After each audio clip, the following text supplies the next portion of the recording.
இன்னியோட கதையில் நம்ம பார்க்க போகிறது 16வது திவ்ய தேசமான திருக்கண்ணங்குடி அப்படிங்கிற திவ்ய தேசத்தை பற்றி. இந்த பெருமாளுக்கு 2 திருநாமம் இருக்கான். ஷாமமான பெருமாள், அப்புறமா தாமோதர நாராயண பெருமாள் அப்படின்னு சொல்கிறாங்க. இந்த ஷாமமாமேனி பெருமாள் அப்படின்னா என்ன அர்த்தமா அப்படின்னா கருத்த திருமேனி உடையவராம். அதாவது இந்த பெருமாள் பார்க்குறதுக்கு எப்படி இருக்காராம் அப்படின்னா கருத்த திருமேனி, பிளாக் கலரில் இருப்பாராம். கிருஷ்ணர் பார்க்க எப்படி இருப்பார்? ப்ளூ கலரில் இருப்பார். ராமர் பார்க்க எப்படி இருப்பார்னா கொஞ்சம் மாநிறமாக இருப்பார். இவர் எப்படி இருப்பார்? நரசிம்மன் எப்படி இருப்பார்னா அந்த சிங்கத்தினுடைய அந்த ப்ரௌனிஷ் உடம்பு, அந்த மூஞ்சி இருக்கும். அந்த மாதிரி இந்த தாமோதர நாராயண பெருமாள் எப்படி இருக்காராம் பார்க்குறதுக்கு அப்படின்னா கருப்பான தோற்றத்தில் காட்சி கொடுக்குறாராம்.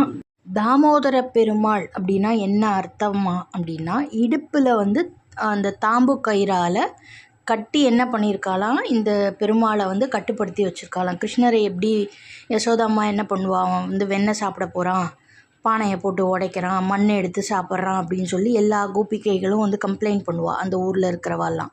அப்போது யசோதை என்ன பண்ணுவாள், இவன் தொல்லை தாங்க முடியாமல் என்ன பண்ணுவாளாம், இடுப்பில் ஒரு கயிறை போட்டு கட்டி உரலில் கட்டி வச்சுருவாளாம். ஆனால் கிருஷ்ணன் என்ன பண்ணுவானா அந்த உரலோடையே சேர்த்து இழுத்துன்னு போய் என்ன பண்ணுவானா வெண்ணெயை சாப்பிட்றது, மண்ணை எடுத்து சாப்பிட்றது, முடியை பிடிச்சி இழுக்கிறது, தலையில் கொட்டுறது, பாலை கவுக்கிறதுன்னு பண்ணுவான். ஸோ அதே மாதிரி இந்த பெருமாளும் எப்படி இருக்குமா அப்படின்னா அவரோட இடுப்பில் தாம்ப கயிறு போட்டு கட்டி இருக்குமா இந்த தாமோதர நாராயண பெருமாளுக்கு. இந்த திவ்ய தேசத்தினுடைய சரித்திரமாக சொல்லப்படுறது என்ன அப்படின்னா நாகப்பட்டினத்துலேருந்து கிட்டத்தட்ட 8 மைல் தூரத்தில் ஒரு கிராமத்து பக்கத்தில் இருக்கிறது தான் இந்த திருக்கண்ணங்குடி அப்படிங்கிற திவ்ய தேசம்.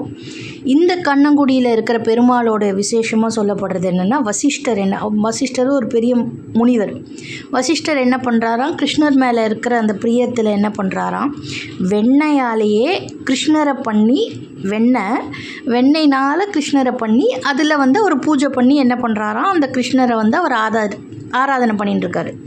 கிருஷ்ணருக்கு பொறுக்கல, அவனுக்கு தான் வெண்ணெய்னா ரொம்ப பிடிக்கும். அதனால் என்ன பண்ணானா கிருஷ்ணன் ஒரு நாள் ஒரு குழந்தை ரூபம் எடுத்து என்ன பண்ணானா அந்த வெண்ணெய்க்குள்ளே ஒரு கிருஷ்ணன் இருக்கான்ல, வெண்ணெயால் ஒரு கிருஷ்ணனை பண்ணுறாரு. ஸோ அந்த வெண்ணெய்க்குள்ளே ஒரு கிருஷ்ணன் இருக்கான்ல, அந்த கிருஷ்ணனை மட்டும் எடுத்து சாப்பிட்டு வெண்ணெயை அப்படியே வச்சுட்டு போயிட்டானாம். வசிஷ்டர் பார்த்தா அந்த வெண்ணெய்க்குள்ளே இருக்கிற கிருஷ்ணனை காணும். உடனே அவர் என்ன பண்ணுறாராம், பார்த்தா இந்த பையன் சாப்பிட்டு ஓடுது.